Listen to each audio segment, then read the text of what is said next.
And gentlemen, welcome. It's absolutely incredible to have you both on. Mr. Chapman, let everyone know what's up, where they can find you, and why you should be the GM of all people. Well, one, I believe I'm the John Lynch to Jay's Kyle Shanahan. So I want to ride, like, I feel like he was the one that got asked on first and he brought me on. That's how I want to see it. Right. But anyway, I want to say thank you guys. I love what y'all are doing, y'all are killing it right now. Listening to you guys nonstop, I feel like, which is a great thing. So want to say thanks for letting us come on. 49ers Rush podcast, wherever you listen and or watch, YouTube, whatever. That's where you can find us. And this is going to be fun. Hopefully we argue a little bit and ruffle some feathers. It's going to be a good time. Absolutely. And Mr. Aponte, my guys, first time we're getting to have you on the channel. Absolutely stoked and excited to have you here. Let everyone know where they can find you. And also, make the case. Why should it be you? Why should the Cutback crew go with you to start? Appreciate you guys, and this is always a big thing for anybody to ever ask my opinion on anything, let alone something as important as what the 49ers are having to do right now. At the same time, while John said that I'm the Kyle Shanahan to his John Lynch, I might make the move that he's the Kyle Shanahan to my Jed York. Maybe sometimes I want to get away from those things, and I want to make sure that I line things up the right way and just make sure that I put it in the hands of better guys. No, look, it's all about team needs, all those things, and we'll talk about all those things as well. But you can follow me on Twitter at Jason Aponte 2103, on YouTube, Jason Aponte, and the Sprint Right Option podcast with the amazing, brilliant, underrated Andrew Pasquini, anywhere that you get your audio podcasts. Yeah, and I just want you both to know I'm about to be the Adam Peters. I'm about to slam this table over and over until I get my Ambry Thomas. I want my guys. Well, hey there. You know what? That leaves me as the odd man out, and yeah. I'm A-okay with that. I'll be the dark horse. It's fine. Look, we're excited about this. Absolutely stoked to have you both on it and be doing this. And chat is absolutely lit right now. The votes are going insane. We're going to give you guys about 30 more seconds to make those final votes and put those final things in. But gentlemen, I guess the thing I should start with for both of you is, for both John and Jason here, what do you think is the biggest need going into this draft for the San Francisco 49ers? John, let's start with you.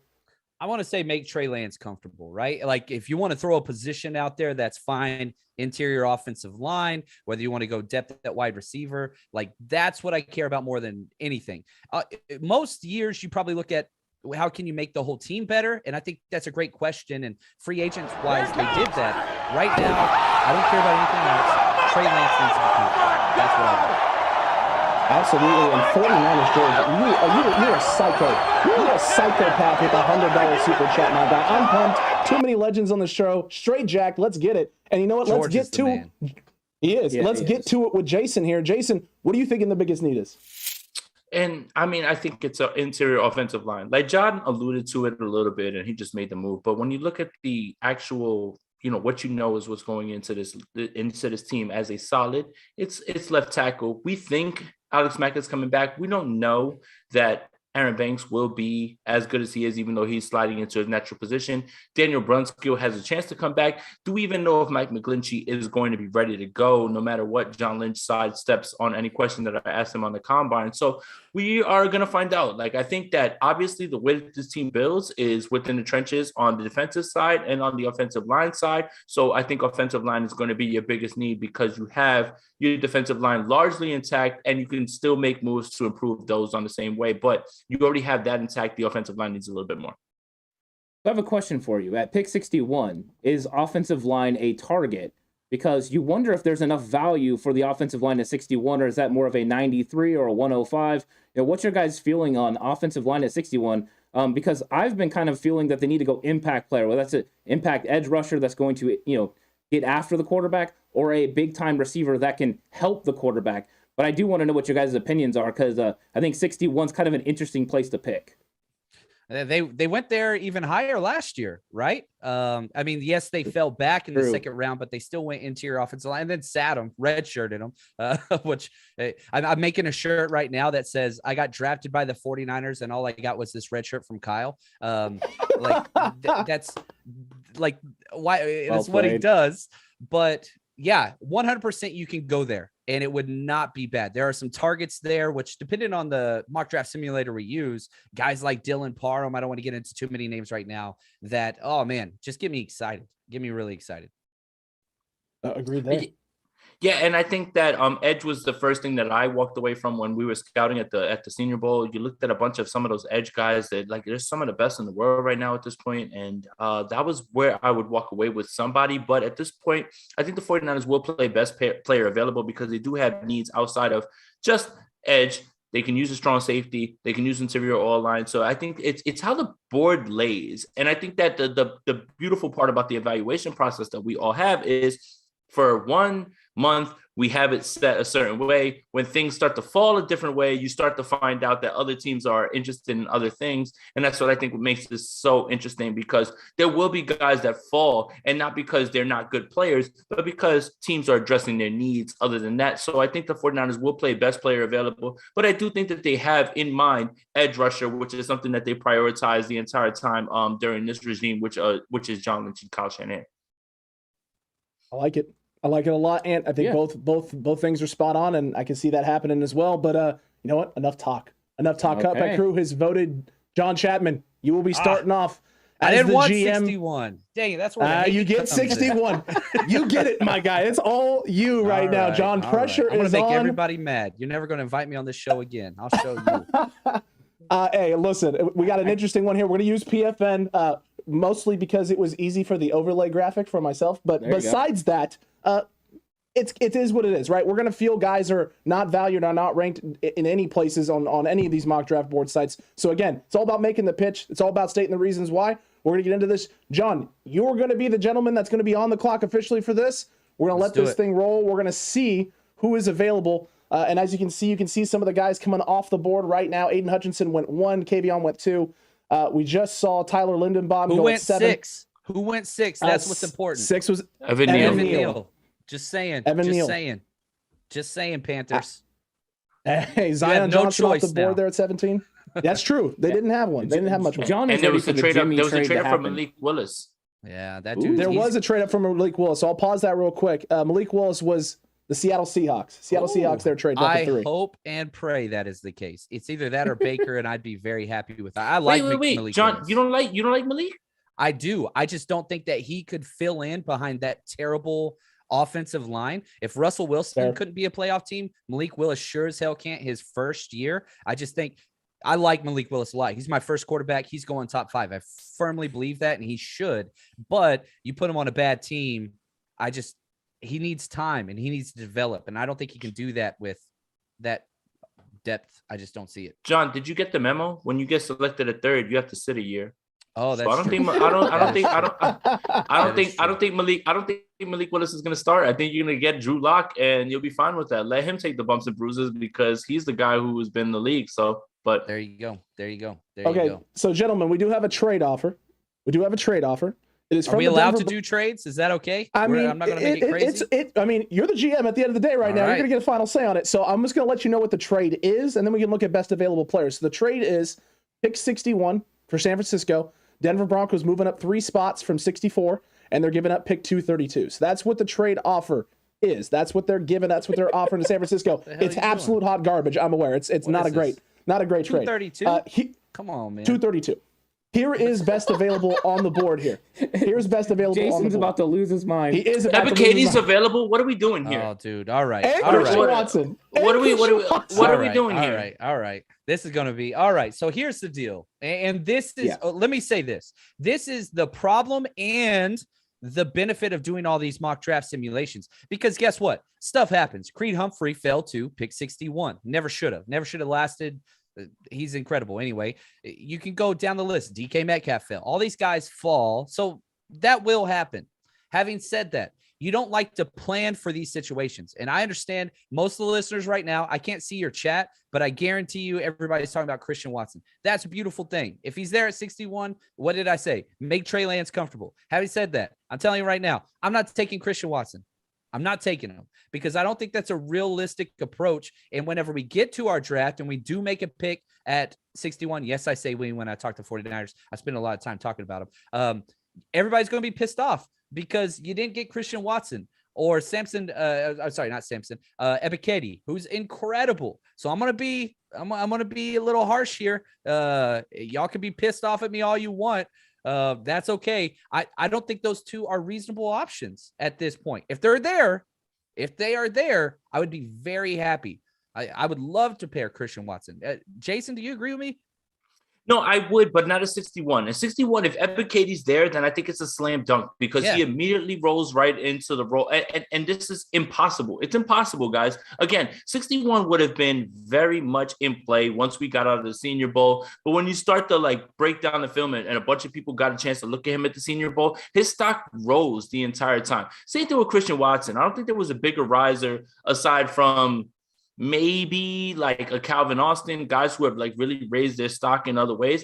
Christian Watson was the guy that everybody walked away trying to speak about. Now, when you look at 49ers fans, what are they going to say? It's obvious that it needs to be Christian Watson. At 61, if Christian Watson and Ebikadi were on the board, I would still take Ebikadi based on the way that this team drafts and the way that they build their roster. I think Ebikadi is too easy to pass up or too hard to pass up in terms of pass rush, falls right into that D forward lane. Yes, he has concerns in the run defensive portion of his game, but D Ford couldn't stop the run either. That's not why he was brought there. Ebikadi becomes that edge rusher that Nick Bosa has been needing that will be consistent on obvious passing downs and third downs.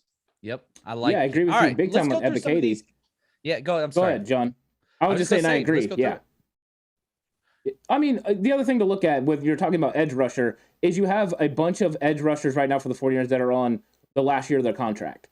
So they are going to have to improve for the future. So they will address edge rusher at some point, but it has to be early, I think, because if you get someone late, they might not be able to make this roster with the current rotation. Not to mention they have another guy coming in for, a workout, potentially a lot of potential there as well.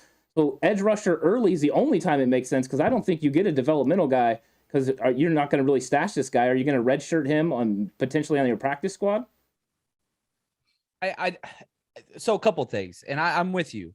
And if you look at the NFL and the starters across the NFL at the edge position, all first, second round picks, almost all of them. So if you want a quality tier edge guy, you do have to go early. But if I'm the general manager, if Ebikadi's there, sure, I'm willing to 100% make that. And I understand he's on the board here, but come on, man, I believe in miracles. I'm not feeling it right now. So I want to give the listeners a very realistic approach to what this mock draft could be like. So I can't discount everybody that is there. So here's the thought process going through my head. How do I help Trey Lance? First and foremost, I want to look at wide receivers and I want to look at interior offensive linemen. Those are the first two. Not saying I won't draft other outside of that position. Not at all. Slot corner is very high on the need for me personally. I think I see the slot corner as a defensive starter that plays 70% of the snaps in the NFL. And I also see it as where we've been burned in the playoffs with that slot fade. I want somebody that can guard that. So those are kind of the three positions that come to mind for me first. Jason, as the owner of the 49ers in this situation, am I correct? Am I allowed to look at those three? As the owner of the 49ers, I don't make statements that are stupid or anything like that in any way. And I allow the guys who are smarter than I to make the correct decisions. And I don't make comparisons to Joe Montana and Steve Young and Trey Lance and Jimmy Garoppolo as the 49ers owner. Okay. Just, So Jason was supposed to go into politics. And that's all I'm saying. Hey, look. Hey, maybe. I just got to cut the beard if I want to do that. Can I get some drunk tweets out of you? That's what we really need to know. Yeah, as the owner of the 49ers. We need drunk tweets. Listen, just get us to Vegas and we'll make it happen. Like I promise you. There we go. It's not going to be hard to do that. So, look, though, you guys make some good points there. Going interior offensive line, I get it. Going wide receiver, too, I get it as well. It does help Trey Lance, but this team has also been built identity-wise around the defense. And while, going edge would be nice and important and help stabilize some things, we do kind of have a glaring hole right now at safety. And you got a guy like Jalen Petrie sitting here on the board at 59. That makes sense. It really does make sense in terms of a guy you can plug and play. He's going to come in there and be able to compete day one off the get-go at that safety spot. There is a glaring hole there. And the defense and the secondary and the rotation, guys being able to flow up into the box. There are some guys later that I truly do like. But if we're thinking about plugging holes and making sure we got a team here that is solid around Trey Lance, defensively, we need to make sure we also have that secondary shirt up, making sure that defense isn't giving up a lot of points. Let's keep the pressure off the young guy early. We all know the upsides there, right? We got the potential, and we do have some weapons around him already. We think the offense could take an uptick with a guy like Trey, but can we make sure, too, defensively maybe, we're not giving up a bunch of points, not put a bunch of pressure on the young second-year quarterback. You're not going to find a bigger – I'm sorry, John. No, I was just going to say, can you put the wide receivers that are available Absolutely. up there? I'm just curious. Sorry, go ahead, Jason.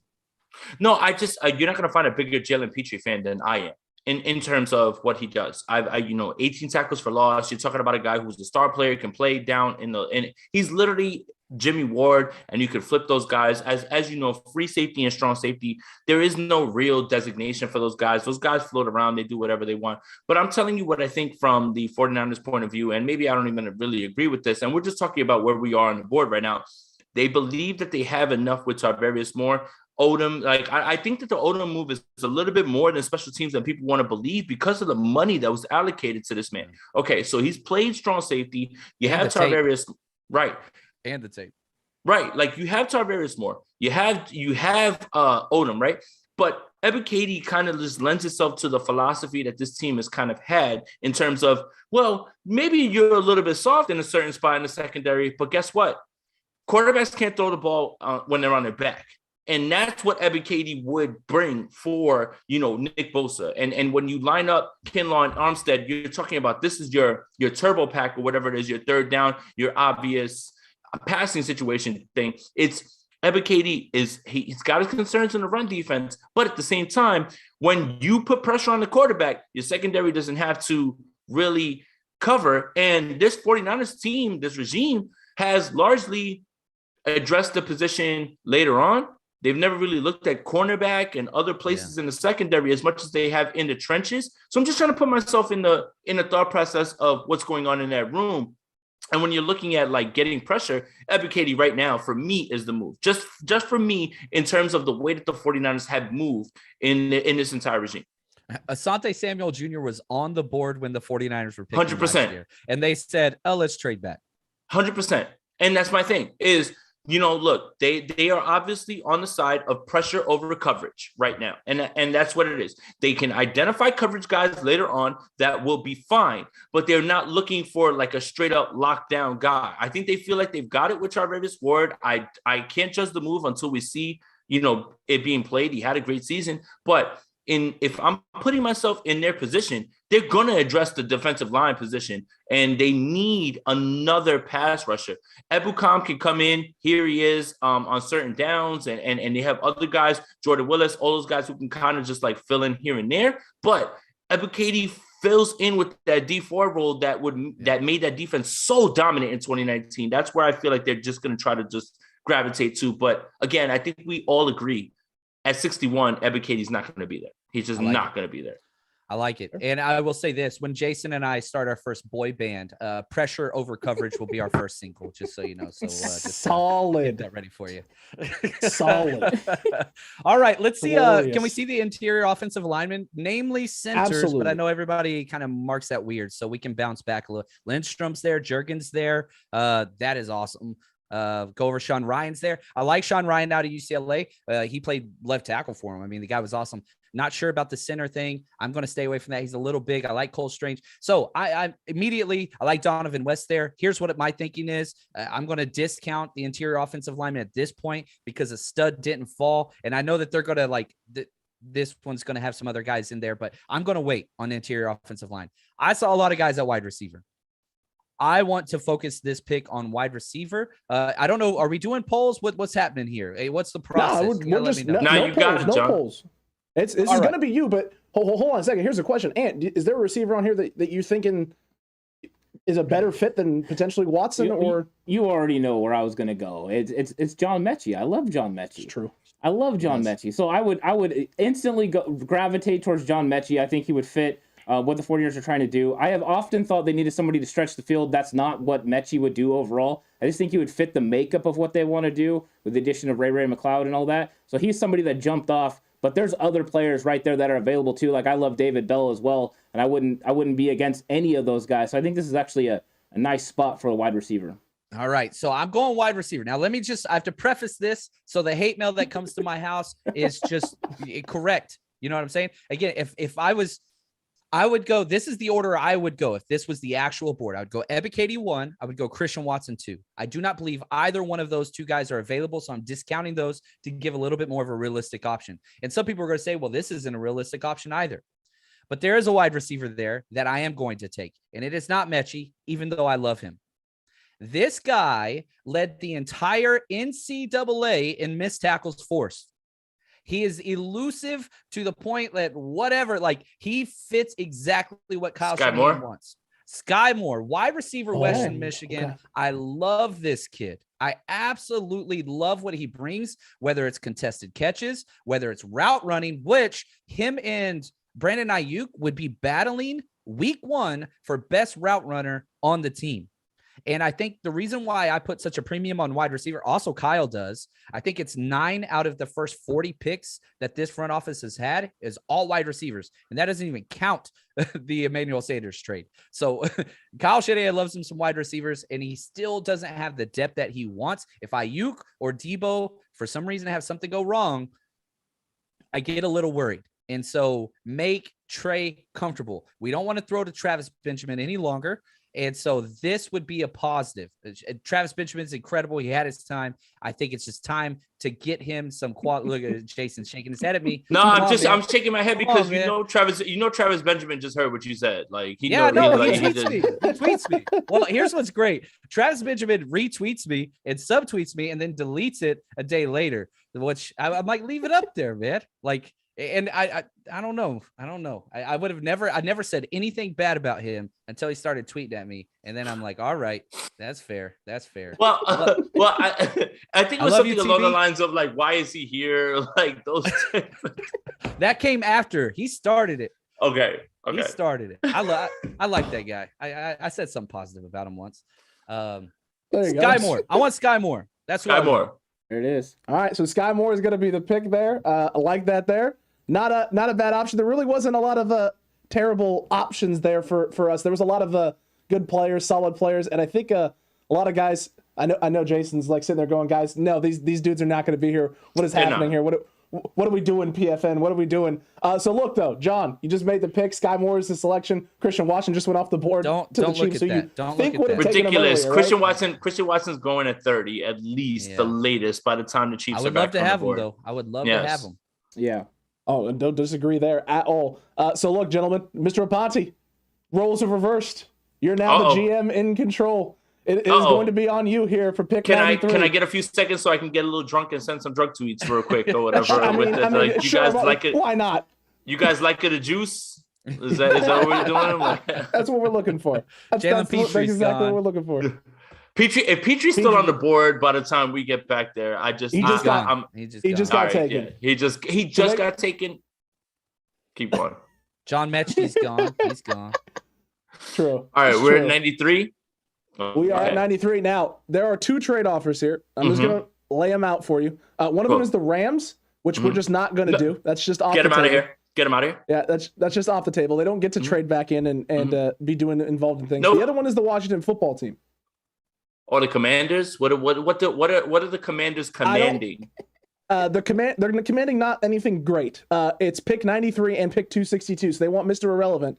They're going to give us pick 113 and a 4th round pick in 2023. Oh, kick them out, man. No, thank you. I love it. All right, we're good. We're good, then. We're good. We're out of that situation there. And here's the board. Here's best available. This is what we got up here now. So I might have made a mistake. Khalil Shakir. You see Khalil Shakir sitting there right now at this point. Okay. Why? What are you saying, John? I'm just saying there's a lot of wide receiver depth, and I think there are. That's why I wouldn't have. That's why I wouldn't have went there in that. And again, we're just disagreeing friendly. Like yeah. This whatever. Is why owner, you're supposed to have your GMs back. And hey man, we throw you under the bus. Like that's what Jed York does, man. It's just like, are you trying to win with class or are you trying to win? Like, come on, man. Like, let's get on. I felt it. No. But that's the thing is that I felt like this wide receiver market was very saturated, and in terms of there's a lot of great players here. And when you look at a Khalil Shakir at this point, it's really actually crazy when you think about that, because I think that he fits the 49ers mold, all those things. And again, the 49ers are going to address the wide receiver position in this draft. Like, let's not sugarcoat things, because as of right now, they only have 3 wide receivers under contract.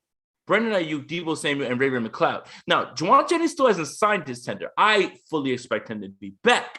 But now you're talking about 4. And now you have to find a way, again, when John talks about if somebody gets injured, you're in a bad spot. You're in a very bad spot. So again, it's all about finding all of those fits and things like that. So there's plenty of wide receivers to be had here. It's not a bad pick with John. It's just, again, I would have waited just a little bit longer, in my opinion. That's all. What do we have as best player available right now? So best player available is Sam Williams out of Mississippi, the edge rusher out of Mississippi. He's still on the board. After no that, way it's he Greg makes it that far. Dulcich. I would agree with you on that. He's got that sexual assault. Oh, thing that's in his right. past. There is that. There is the off the field thing. So that is possible. Film wise, I agree. I agree. Greg Dulcich out of tight end of the UCLA. Alec Lindstrom, the center out of Boston College. Nicholas Petit-Frere out of Ohio State. Kirby Joseph, safety out of Illinois. Justin Ross out of Clemson. Verone McKinley. Caleb Ellaby. Excuse me there. And then we have Calvin Austin III. Isaiah Thomas, edge out of Oklahoma. Channing Tyndall. Matt Waletzko, offensive tackle, North Dakota. Tyler Beatty, Jake Ferguson, Cade Otton, Eric Uzukanma, Bailey Zappi, James Cook, Darian Kennard, and then we start getting further and further down. So we both made the same face at the same time. I could get everybody mad right now and take James Cook. I could get everybody mad and just take it. No. This is true. It isn't your podcast, but there's no way you should be taking a running back here in the third. You guys know better than this. No. We do. They're not going to do it again. I know for a fact that Kyle Shanahan watched James Cook's tape and was just like, oh my God, can we find a way to get our hands? But look, we're in the interest of keeping it where the board lays and things like that. Look, you guys are right. Williams has those things, but we're going to pick the best player on the board right now. And if he slides to this position, then I would expect the 49ers to have done their due diligence. But I will tell you this. If he slid this far and the 49ers passed on them, it's because they've done their due diligence and because they care more about players and what they have going on, right? I think they got burned after the Reuben Foster thing. That's somebody that they wanted super bad, right? So literally in the same draft, you have the parallels of the one guy that you know is not going to be a problem, Solomon Thomas, ever. And then you took a chance and you swung on Reuben Foster, who ended up being a problem. So how much is that really shaped the way the 49ers really look at some of these guys, right? And the interview process. And exactly. I agree. And the one thing that I think I learned at the combine when we were talking about evaluating players is the human factor. The one thing you can't really scout, okay? You can scout measurables, how fast they are, how high they jump, how they look on tape. But what's the human quality and how much do you put in stock of that? And I think the 49ers really do put a huge stock in that because they don't want to have guys who are going to be in problems off the field. And if you are, you're out of here. But at the same time, how much of that should really go into what you're doing if the player can develop, if you feel like the player can help you? So that's the dichotomy the 49ers have. Let's just say right now, and this is, again, it's not my podcast, but we're going to do best player available. If Sam Williams is there, that's it. You take him right now and you take him immediately. So you've addressed the wide receiver position with a great prospect that John has had. But now you've got Williams here, which I don't believe that he'll fall. From everything that the NFL has told me in the last few years in terms of the way that they look at off the field stuff, I don't think he's going to fall that far. Maybe some teams will pass on him because they don't want the headache. But I kind of noticed the way that the NFL owners and the teams are, right? Look, Deshaun Watson got paid. You know why? He's a great player. Do we know what's going on off the field? Yeah. No. Does that look sketchy? Yes. But you take a chance on guys like that, right? Because it's a high reward, right? And you feel like as an organization can always rein those guys in. At the same time, if we're just talking about straight up on the field tape stuff, because we can't quantify all that stuff, I haven't had the chance to talk to Sam Williams. I don't know what the hell his story is. I don't know what's going on. But if we're talking about fit and all that stuff, this really makes this pick easy for me because Sam Williams is way underdrafted at this point. 4.4640 at 260 pounds. No, not going to happen. Not going to happen. Wait, is that good? Yeah. So I'll take Sam Williams here, and I will take it with the easiest answer, and I will give you that's the cop-out answer because he's up there, and that's just if he does fall to this team, I think that even if they had concerns with what's going on off the field, you still have to swing on that pick, and you still have to try to see if you can develop that stuff. So I'll take Sam Williams here. Fair. It's fair. And do you want to try to make your pitch anywhere else? No, because he's right. I mean, at this point, he's a really good player, and as long as you believe that he loves football and you're not too worried about the off the field issues. And like you said, we're not involved in the actual interview process. So if the 49ers signed off on it at this point, with all the things they've learned through the Reuben Foster situation and all that, this would be an absolute slam dunk move. You address edge early, which I believed you had to. And you already got a dynamic receiver with your first pick. So it's kind of checking the boxes on what the 49ers not only need to do, but usually do. Very fair. Very fair. So Sam Williams is the guy. Mr. Aponte, you've got your gentleman. You've got your gentleman. And now we've hit wide receiver and we have hit edge. And now we can flip things back over to Mr. Chapman. Can we not jump forward? I want to look at the board. I might want to trade up here. Okay. Am I too late? Am I too late? Like that. Absolutely. No. We might be able to. So is there a guy specifically that you're targeting here? There is. But before I do so, can you look at defense and the corners that are available? Absolutely. Because if not, I want to jump up right here. Okay, so let's get to it here. Defense and corners are available. You got Mario Goodrich, you got Zion McCollum, Alontae Taylor, Michael Wright, Damari Mathis, Tariq Castro-Fields, Caleb Evans, Marcus Jones, sitting there at 185 as well. And we got pick 105. Yeah, let's roll it forward. I don't want to jump up here. But if right, this guy's still there, then.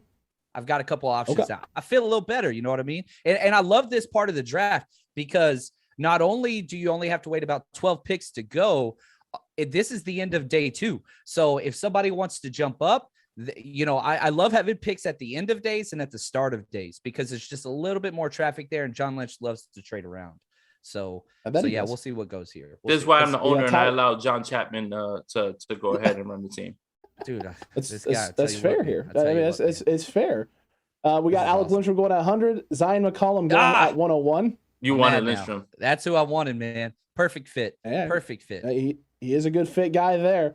Then we got Tyler Batty going, Nicholas Petit-Frere, and we got a trade offer, and it's absolute hot garbage. It's absolute hot garbage. I'm just gonna reject this thing.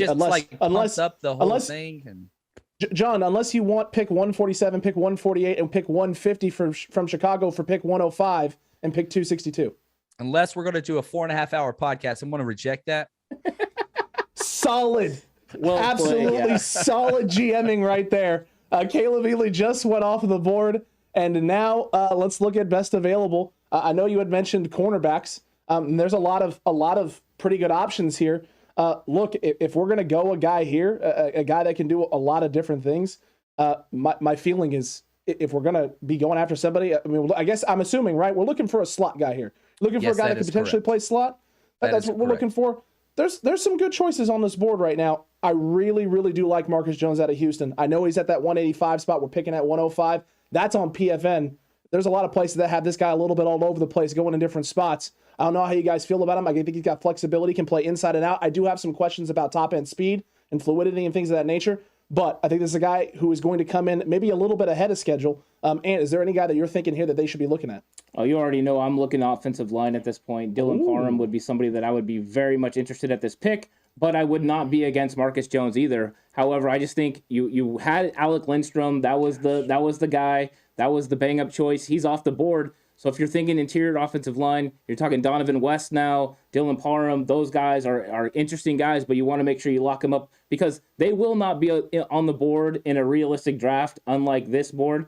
So they're not going to be that low. So getting one of those guys now is an issue. But nickel corner, you still look at it and you're just like, okay, that is a glaring hole the 49ers need to fill. So I would probably go interior offensive line, but I do understand the need to look for a nickel guy at this point. Jason, what are you feeling right now? What route would you want us to be going, or want John to be going with this pick?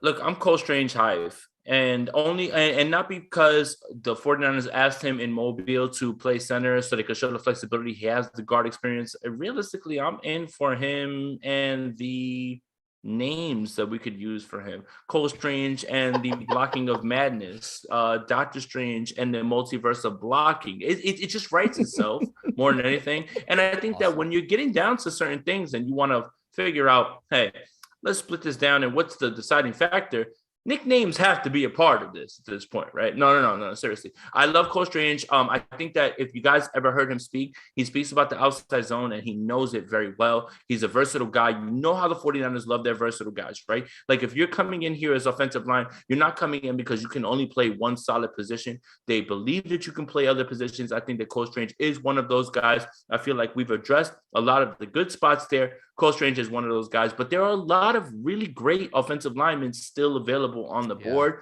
And I think that that's where this pick would be leaning itself if this draft board leaned this way.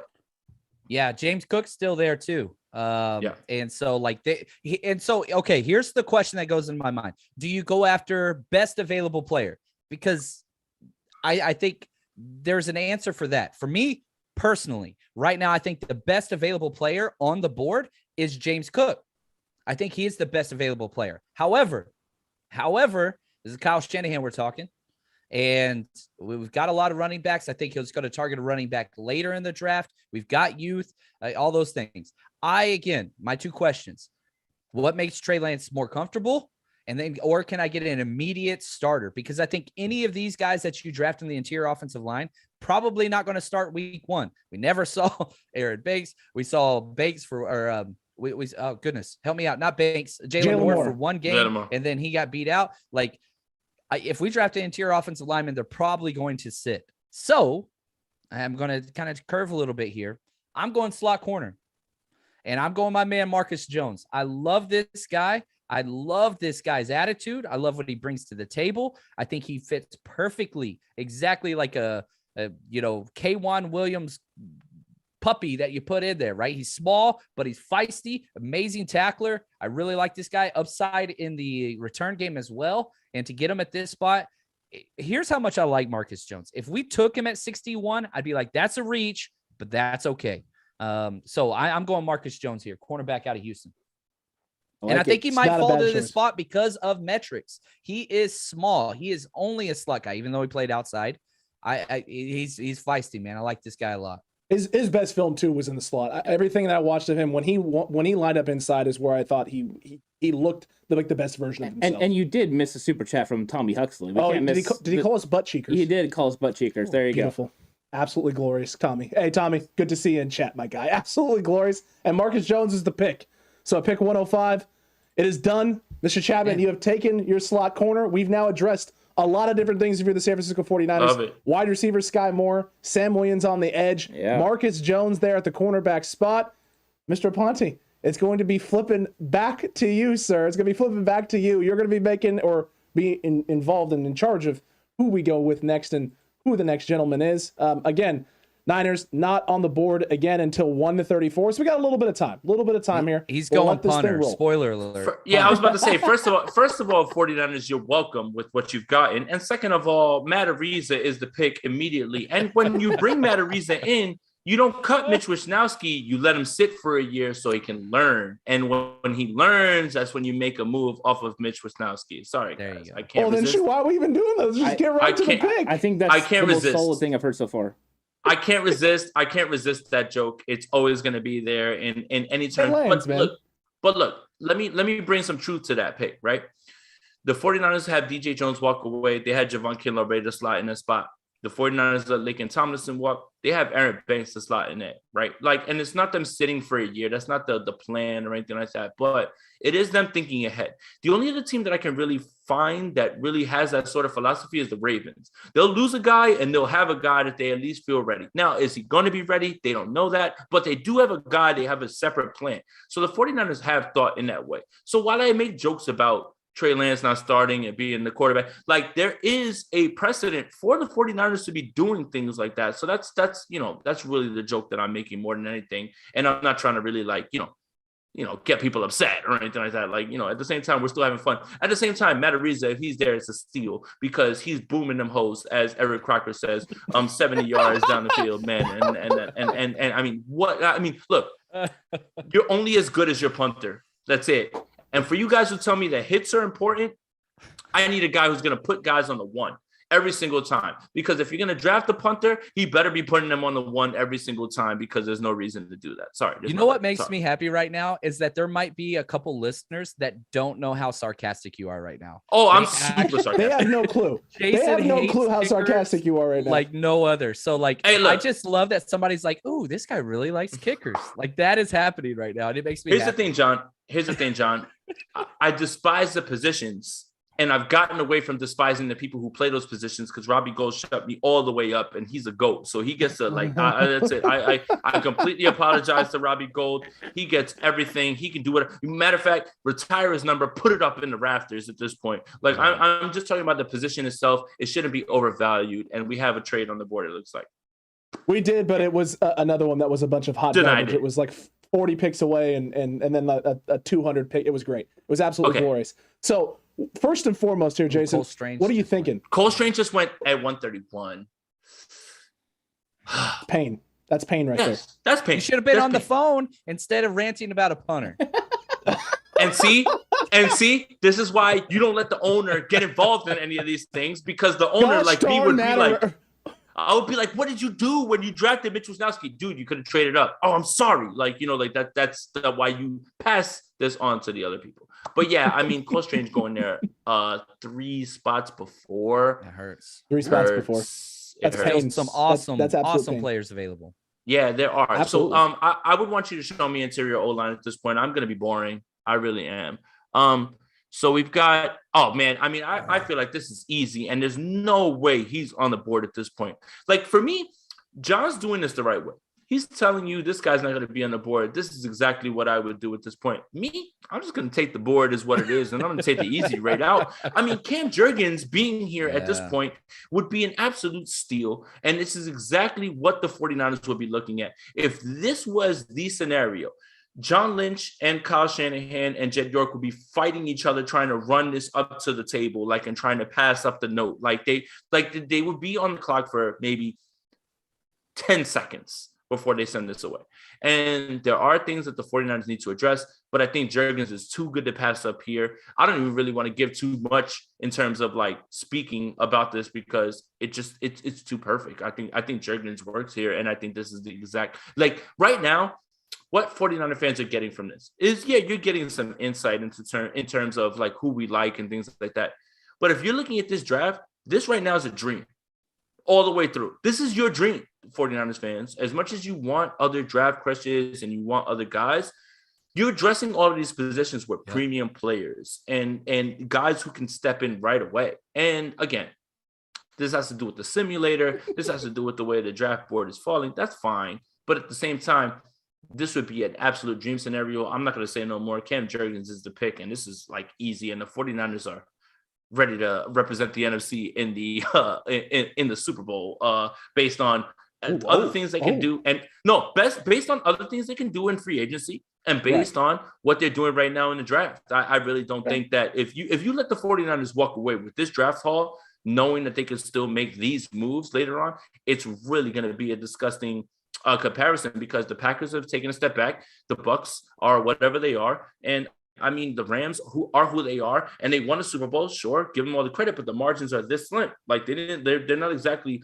blowing the 49ers out the water. The 49ers are doing a great job of the way that they're building their team in terms of never really giving up picks for free agents. And the Rams are doing the way that they are, which is giving up their picks for free agents. But the 49ers have done a great job building from the inside in. They're going to continue this. Cam Jurgens is the pick. And the Rams, you're on the clock and you're on the notice now at this point. Okay. I like it. One thing I would like to throw at you guys and see what you guys think about this is Kyle Shanahan's belief in a rookie center or somebody that can develop. We've seen him come in, he signs Weston Richburg, and then eventually they bring in Alex Mack. Do we think that they would go a center in the draft to develop behind Alex Mack, or would they go the veteran route the next year? That's just something I'm always taking into consideration. Now, I do really like the pick that you just made. That is fantastic. Jurgens is awesome. But would the 49ers be willing to take a center, or is this a guard pick? Yeah, let me jump in here and back up my owner because that's my job. You have Alex Mack coming back. This gives you an opportunity for a 4th round pick, I believe we're at, to have somebody learn and step in. If it doesn't pan out, then guess what? Next offseason, you spend up and you bring somebody in a free agent. But this lets you in-house see it again. Shanahan red shirts, everybody. There you go. And so, yeah, let it develop. And if it doesn't work out, it's a 4th round. You got an extra guy in the middle. No big deal. Those dart throws, nothing wrong with that. But yeah, you're right. The only interior offensive lineman that they have picked since they arrived here, John Lynch and Kyle Shanahan, was Aaron Banks. That's the only one. In the first few picks. The other thing that I'll say is Daniel Brunskill will probably be on this roster, right? Nobody's going to give up a pick to sign Daniel Brunskill at this point because they put the tender on him. Daniel Brunskill can play center.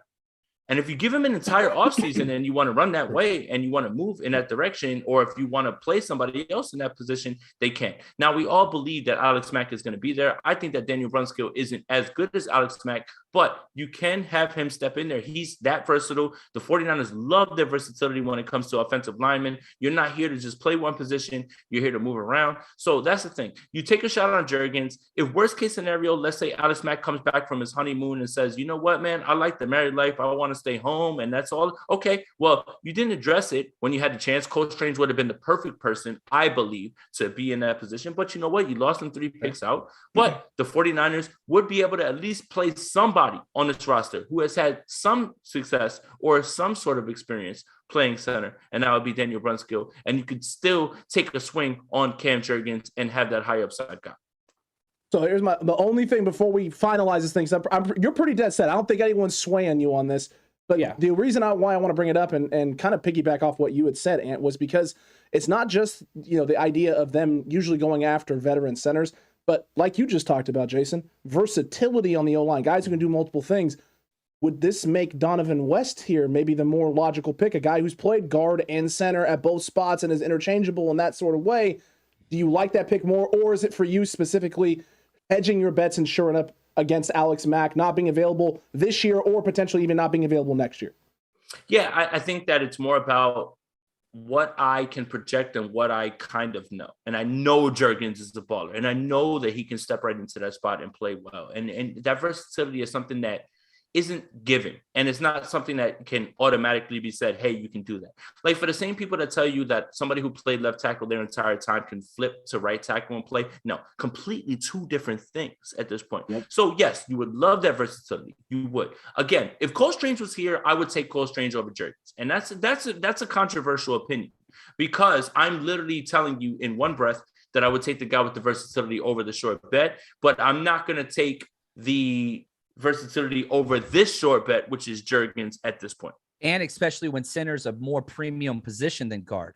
And I would argue, and Ant, this is probably your question, I'll pose this to you. If you can play center, you can play guard. But if you can play guard, that doesn't mean you can play center. Would you agree with that?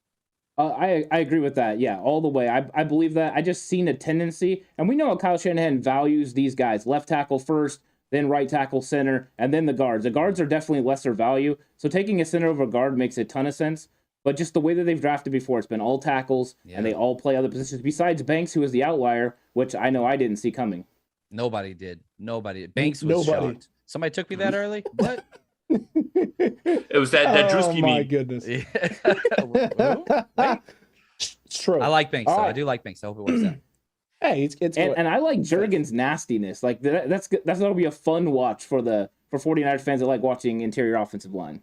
Very accurate. All right, can we pause the clock, my friend? Absolutely. Mm-hmm.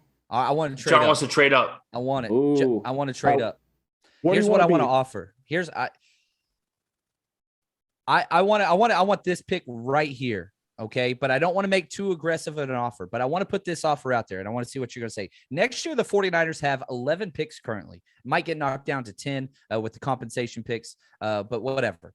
I want to offer our 5th-round pick, number 172, and one of our compensation 6th-round picks. We have 220, 221 back-to-back. And I want to see where that will get us. I'm also comfortable.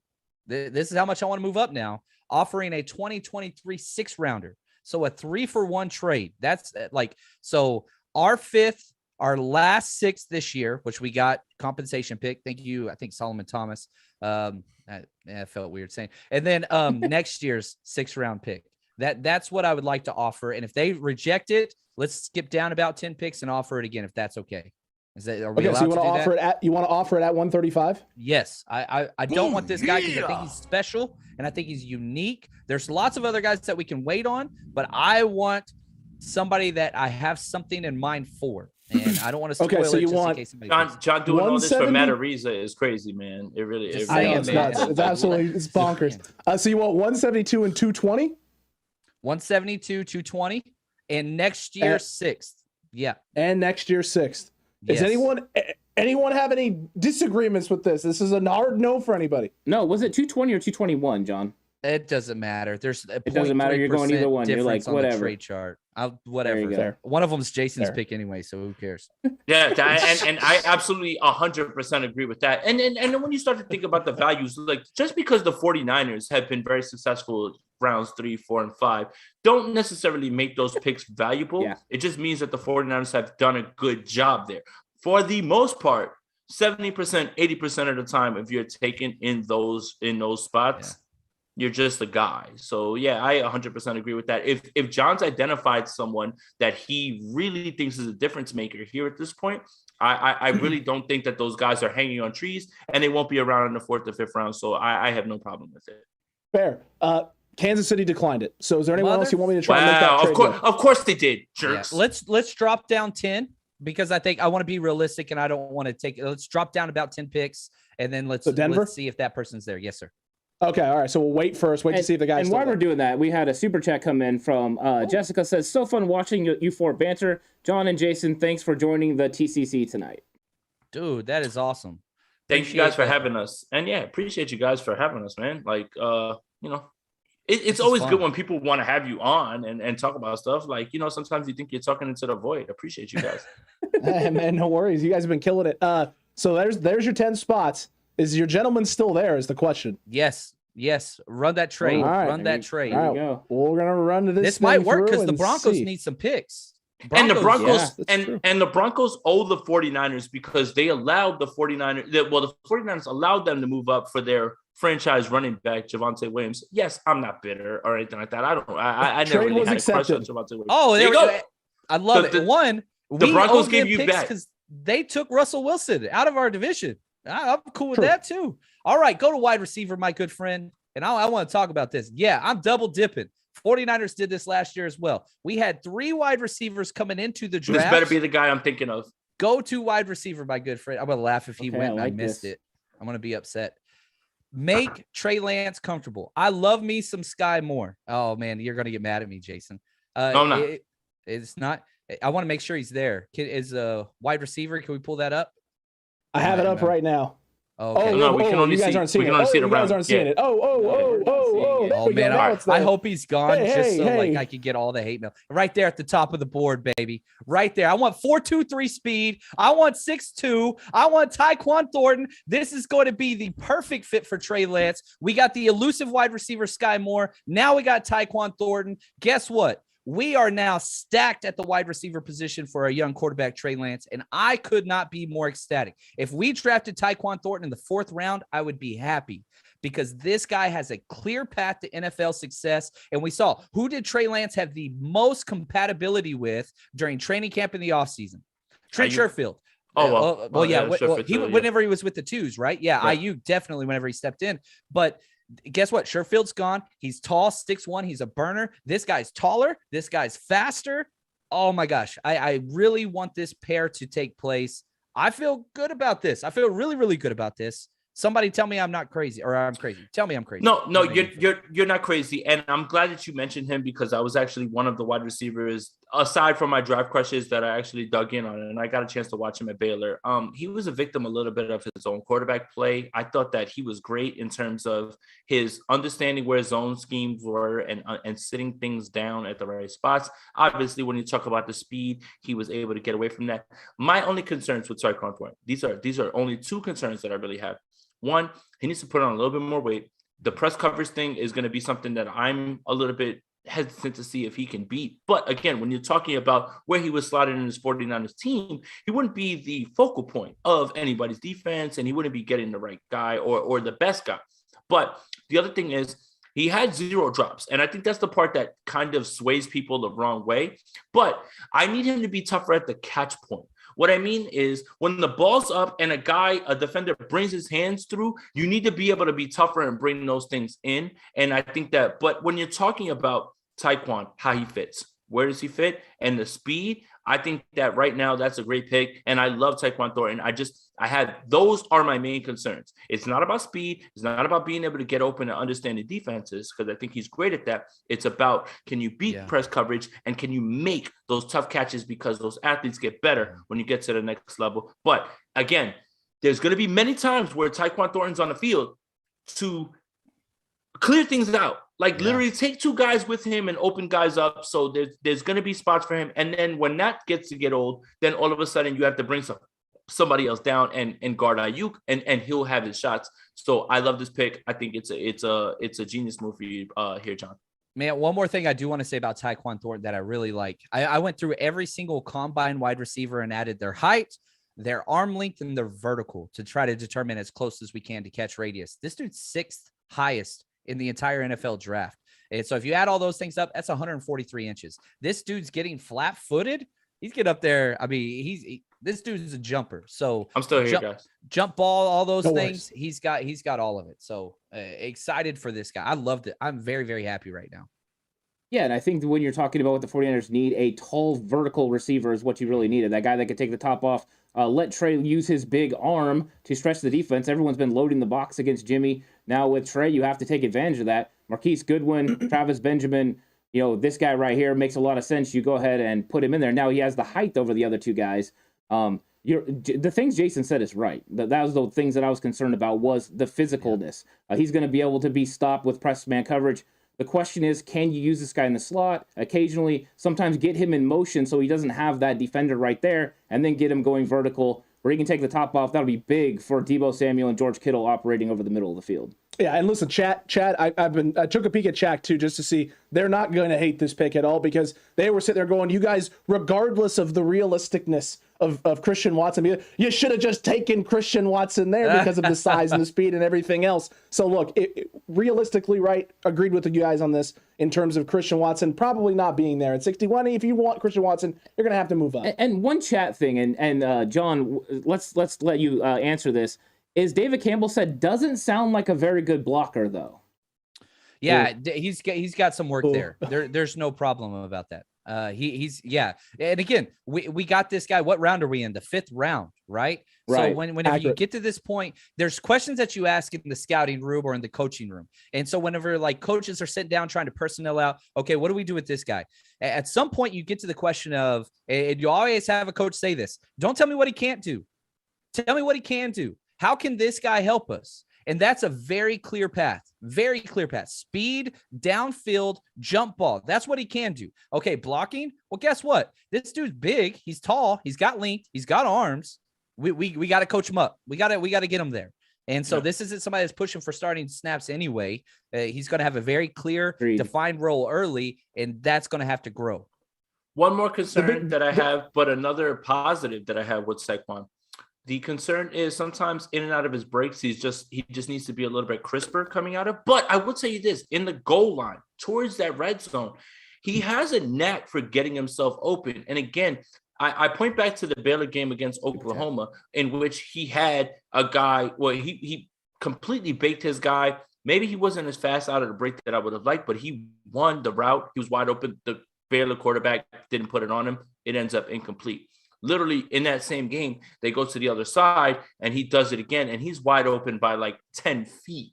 And the ball goes up and he scores a touchdown. So while I love what he does in the red zone, my other concern, if I could throw one more concern on it, even though I love this pick, is just in and out of his breaks. Can you be faster? Can you show the same bounce, right? Okay. Can you not telegraph that another route is going another way? So in the same way that I love this, and especially where you're getting Tyquan Thornton, you cannot beat this at all. So it's just, those are one of the concerns. But again, when you're looking at the draft price, this is a slam dunk, I think, in my opinion. Agreed with you there, and we just had a super chat from Heather, $9.99 because Aponte is hot. So Jason, appreciate the good looks, my guy. Yeah, appreciate the good looks, my guy. Thanks for bringing the girls to the pod. Appreciate that, sir. Appreciate that in a big way. Hey, but look, in a big way here. At the end of the day, you guys aren't wrong on this. All of the concerns you brought up with Mr. Thornton there are all accurate. The release stuff, getting in and out of breaks that you talked about was one of my big critiques when we did our wide receiver stuff with him. So I think you guys are spot on this. And because you're spot on this, I think this is a very good risk that we're taking here. Mr. Chapman, great trade up, my guy. 145, Tyquan Thornton is the pick. And there it is. It's off the board. It is official. No more going backsies. I saw a couple people in chat that maybe weren't the happiest with it because they were just like, well, if you were going to do this, why didn't you just take Christian Watson earlier? But you know what? It's done. It's been done. The Stop talking to my GM like that. Let me say this. And again, this is a legit thing. Like, I get the Christian Watson thing. I don't think he's going to be there. But the fact that you got a distinct good route runner that's a yards after the catch guy and basically a Christian Watson light, which is what Tyquan is, like, you're getting best of both worlds. So you're getting somebody that's a small, shifty, good route runner and all that things with a tall, high speed. It's both. So yeah, if we could get Christian Watson, that's cool. But man, I would love this pair. If you told me we walked out of this draft with Skye Moore and Tyquan Thornton, I'm telling you right now, man, I have a lot less concerns about Trey Lance, even though I don't have many concerns about Trey Lance. Like, he's going to be comfortable. I'm going to keep saying that because I think it's important. Oh, Matt Arises just went. Look at that. Oh my God, man. That's it. I'm disgusted right now because that was going to be my next pick. But I think what I wanted to piggyback on seriously from John Chat, it was what he's saying is, more is better. Okay. And what I'm talking about is everyone agrees that this whole draft process is a crapshoot all across the board, right? And taking more than one heightens your chances of having one of those guys be the guy, right? So if you put all your eggs in the basket of Christian Watson, which Trey Lance, you guys have seen what Jamar Chase and Joe Burrow have done. I don't really like that comparison, in my opinion, just because they don't win in the same ways. These guys are completely different. And if you're expecting what Jamar Chase and what Burrow did to be what Trey Lance and Watson would do, I think you're setting yourself up for disappointment. But at the same time, when you double your chances at the position, you have a chance, you have a better chance. And for everybody who tells you the draft is a crapshoot, what's wrong with having more than one option at that spot? And the 49ers have shown a propensity to that. Again, especially when we think about there are really only 3 wide receivers that the 49ers have under contract: Deebo Samuel, Brandon Ayuk, Raven McLeod. Juwan Jennings is probably going to be back after that. River Craycraft is not here to save you. Trent Taylor's on the Bengals. Richard James is on the Giants.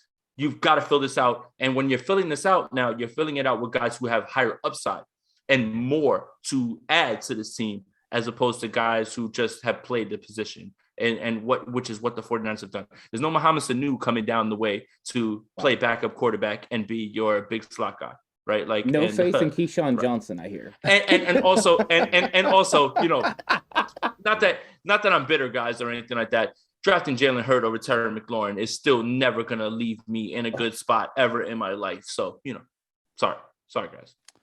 Yeah. I liked her. That stings. No, you did. You like the fit. You like the fit. You like the fit. You liked where he was gonna fit in. But I was wrong. I was wrong. I love her too. So yeah. That one hurt. Oh, we're on pick 187 at the top of the list. What is? Oh my God, Jason. 187. So what are you thinking here, Jason? What are you feeling? What are you feeling at 187? With what we've already addressed, right? So we've addressed. Let's look back at our picks. 2 wide receivers. Wide receiver 61 Skye Moore, a 93 Sam Williams off the edge, cornerback Marcus Jones in the slot at 105, Cam Jurgens at 134, and then the trade up for Tyquan Thornton, the wide receiver out of Baylor. So we got 2 wide receivers, an edge, a corner, and a center. Let's go another wide receiver. Just my bad, guys. My bad. All right. Show me secondary and show me tight end. And okay, I'm going to say tight end. I'm going to say tight end, not because obviously anyone's going to replace the top 1-2 guy in the game. We're not talking about that. Okay. But we do need to get depth here. This is a big selling point for me, is depth at the wide receiver room, because if we can go into this upcoming season with potentially Ross Dwelly or Charlie Warner not having to be someone that has to get relied on, I'm all for you here. And if we're going to go this route, if we're truly going to do this, I like Jalen Weidemeyer. I like the receiving option there. I think he's a big body guy. I think he's willing and capable to be able to block out in space. This isn't like necessarily my favorite tight end in this entire draft class, but the athleticism and the stuff that he does on film, there is some positives there. If you're going to go this route, I feel like this is a good take. No, I do. And I'm just looking. And it's between him basically and Daniel Bellinger also as well too. 6'6", 255 pounds. I like him as well too. But I do want to look at Yeah, corner. I mean, at this point, right? Like we're looking, let me just see who's on. All right, I know who I want to pick. Caitlyn Barnes from Baylor. And I think that's a beautiful pick right there at this point. And there is a realistic chance that he would be around before that and everything as well. Like I know we've talked about PFN and their algorithm is a little bit off. But Caitlyn Barnes, look, no disrespect to Ambry Thomas, no disrespect to Diamador Lenore. But at this point, the 49ers really have to like load up this depth because while we've seen glimpses with Ambry Thomas and he got much better as he played, that makes a lot of sense, right? Travarius Ward is somebody who they paid money to who's going to be there. If Emmanuel Mosley goes down, when Emmanuel Mosley went down, that was when things a little bit got scary for the 49ers in Seattle, right? Like now you're starting to look at now who we're playing over on these sides. I really like what Barnes does in terms of his physicality and the way that he plays the position. I would like Barnes here because he does have a shot at kicking somebody inside maybe and moving these things around. And then you know what? Who knows what? No, the 49ers signed Jason Verrett. Jason Verrett's ready to go. Then you start maybe Ward and Verrett on the outside and Emmanuel Mosley's on the inside. And now you have enormous depth at a place that while we said, and you know, our first single for being the boy band between me and Chapman is pressure over coverage.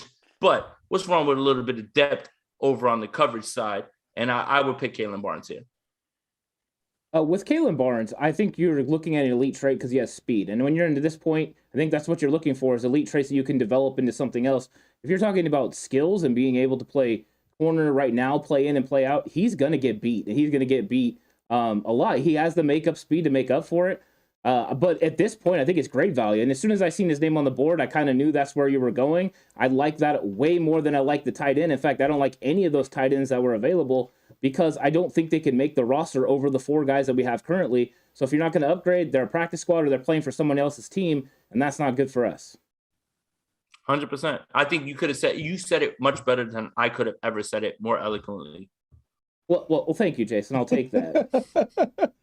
Any other pitches you want to make, Mr. Chapman, or are we just taking Caitlyn Barnes? This is it. I like it. I like speed. You go for traits, find a way to get these guys late in the draft. That's where we are now, day 3. And this is where the 49ers have made some big hits because you find some good fits, whether that's through traits or scheme. You find a way. I like this. I like this pick very, very much.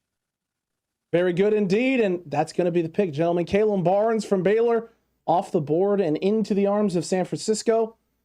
John, it's going to be back to you, and we got a little ways to go here. I think we're down now to 221. No, we got one more. Two more.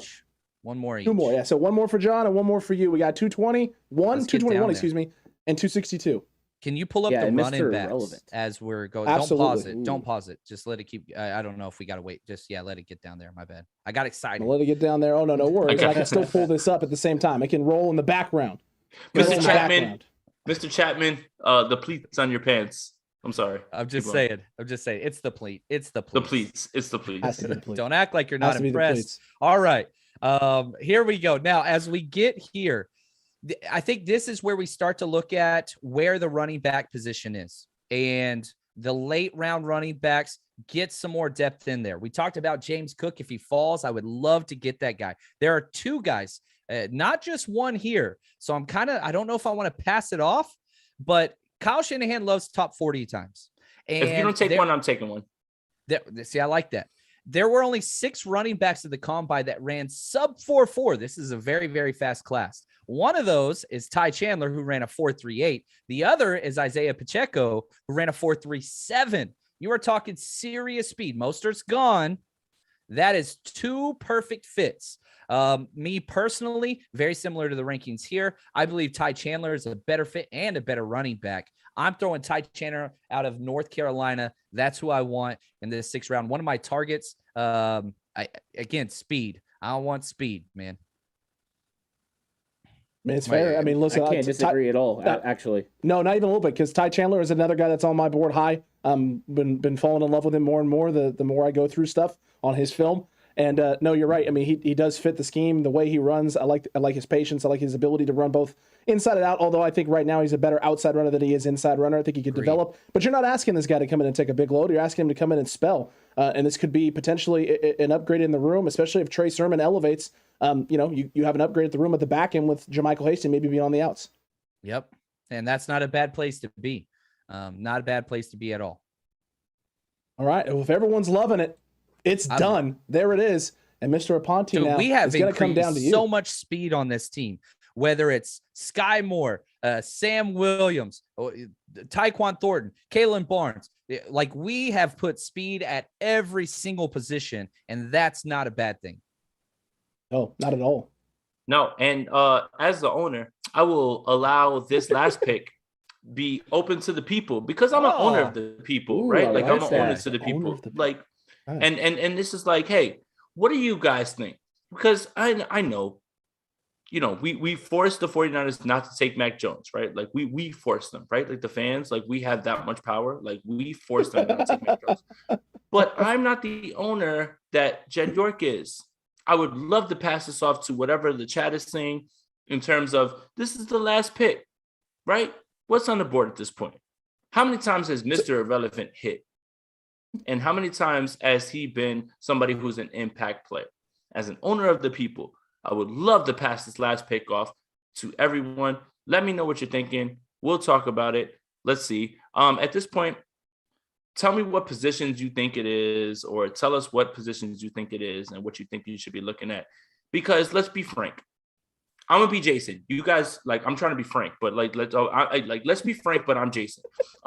This pick doesn't matter, and that's why it's named Mr. Irrelevant. Like, right? Like, these guys never do anything, and let's just face it. There's no impact players left at this point. So whatever you guys think. I do think this is going to be one of the crushes. Like, the last 5 years, we've always had that one undrafted free agent that, like, everybody's like, oh, Austin Watson Jr., all that stuff.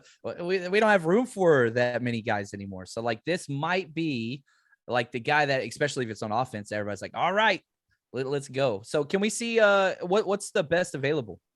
Right. So here's what we got for best available currently at this point in time. And chat is leaving some choices right now. I'm seeing quarterback. I know the pick. I know my pick. I'm saying Connor Hayward. No, I'm saying Connor Hayward. People. Yes. I'm saying Connor Hayward. Look. Are you gonna flip on the people? I'm biased though. Look, no. I just want to put this out there. I just want to put this out there as this is why I love this guy. I'm biased. At the Senior Bowl, he was the fullback that when I went to training camp last year, I looked at Kyle Juszczyk baking Fred Warner, baking every single person that was in front of him and winning routes. Connor Hayward was that same sort of guy, the flexibility. And you know how much Kyle Shanahan loves his positionless football, especially when it comes to offense, right? Connor Hayward right here as the last pick, this is a guy that I think that is not just somebody that you're like, oh, whatever, throwing around. I think that can be flexible and play. And I was super impressed with the way that he was routing up some of the better coverage guys at the Senior Bowl. And every time that we looked up, I'm like, who's that Michigan State helmet guy? It was Connor Hayward every time when it came to things like that. So you know what? As a man of the people, I will leave it up to them. My vote is for Connor Hayward. I would love that pick. Absolutely. Even though you've already picked up the option on Kyle Juszczyk, but converted tight end to fullback can have that sort of flexibility. And for everybody in here, did you guys know Kyle Juszczyk used to play quarterback? And Kyle Juszczyk went to Harvard. Does anybody know that? Yeah, I mean, because that was something I just found out.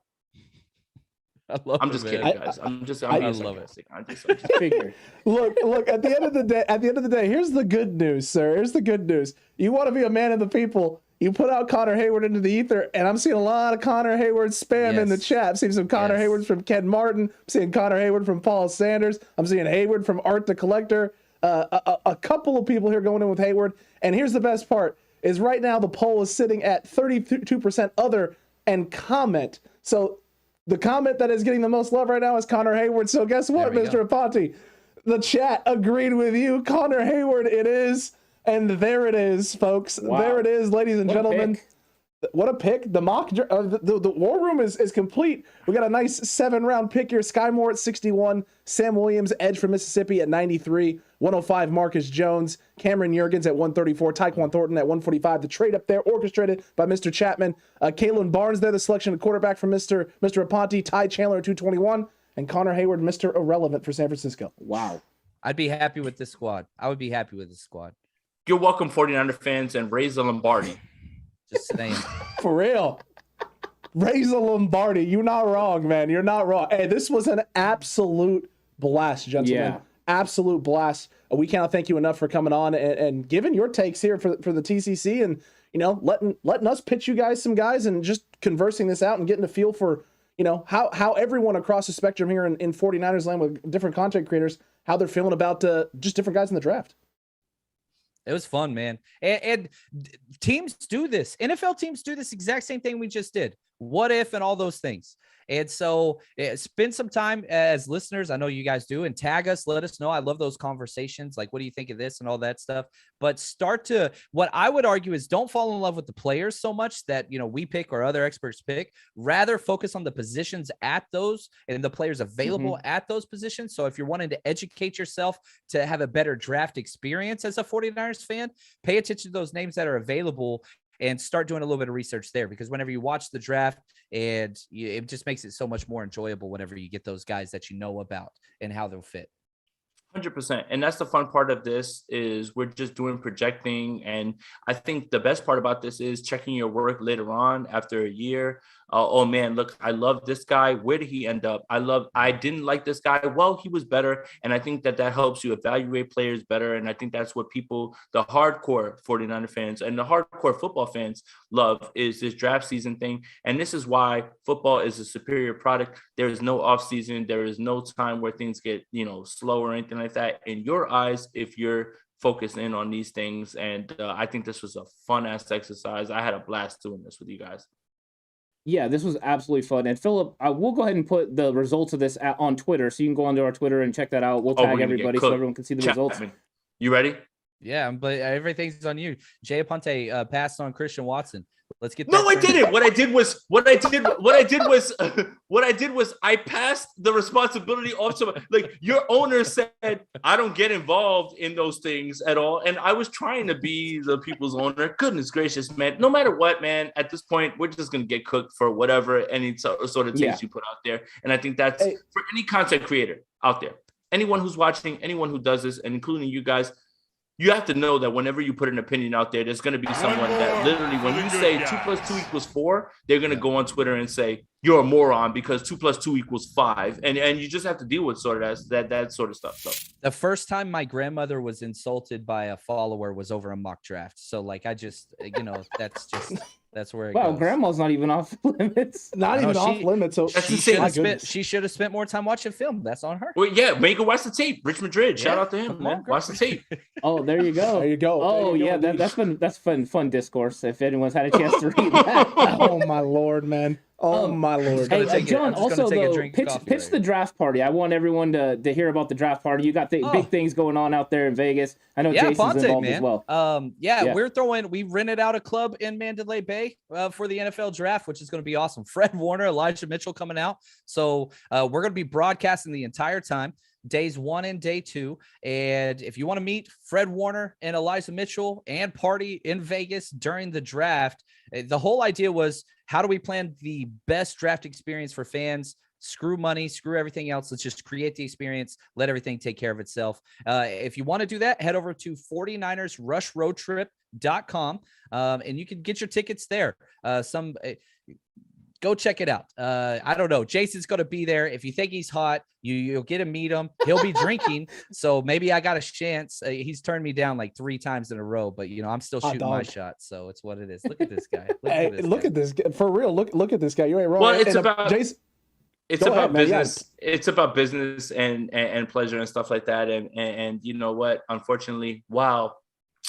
I do enjoy John's company. I just don't see him in that way. That's all. Gosh, fair.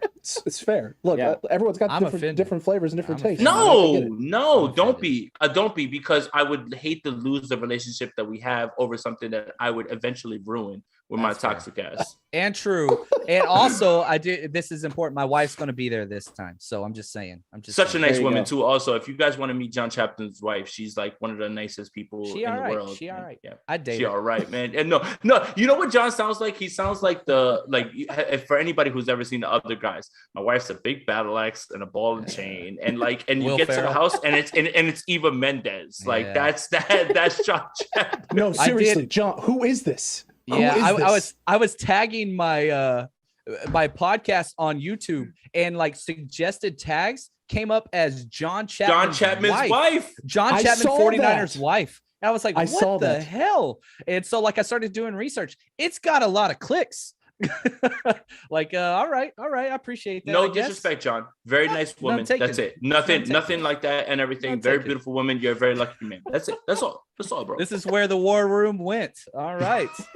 Here we go. How did we get here? I have no idea how we got here. Mr. Aponte, make sure before we sign off officially for the night, make sure you plug where everyone can find you and where they can talk to you.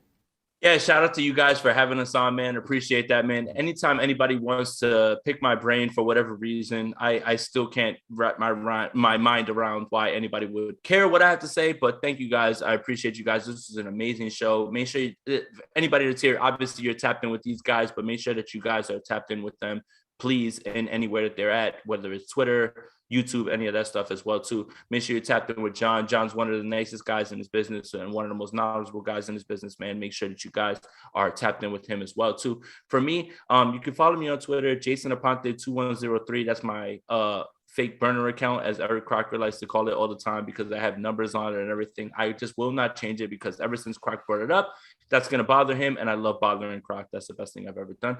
And you can follow me on YouTube, Jason Aponte, and Patreon also is where I have some of my NFL draft breakdowns. That's the one that I did about Tyquan Thornton as well too. So if you guys want to see some exclusive content, and it's not feet or anything like that from OnlyFans or anything like that, it's actual football breakdowns and stuff like that. Yeah, man. Yeah. So I'm just having fun, man. This was a blast, man. And thank you guys. And yeah, that's where you guys can follow me. Yeah, and I'm going to take a chance to plug something. We have a draft party going on as well in Northern California. We're going to be doing it in Galt, California at the Back Alley Brewery. Yeah. If you're around Northern California, like to come party with us, we're going to have big screen TV set up. We're going to have it going the whole time, the whole draft, but also we're going to have our commentary there so you can come hang out with us. It's going to be a good time. So if you're not able to go out to Vegas and you're going to stay around Northern California, come hang out with us. Absolutely. April 29th, it'll be 4 to 8 p.m. and it's going to be a blast. Just want to say thanks for watching and supporting the 49ers Rush podcast channel. If you haven't hit subscribe yet, please do so in the middle of the screen now. And here are a few extra videos if you want to check that out for some more 49ers content. Just want to say thank you. And as always, stay strong, faithful.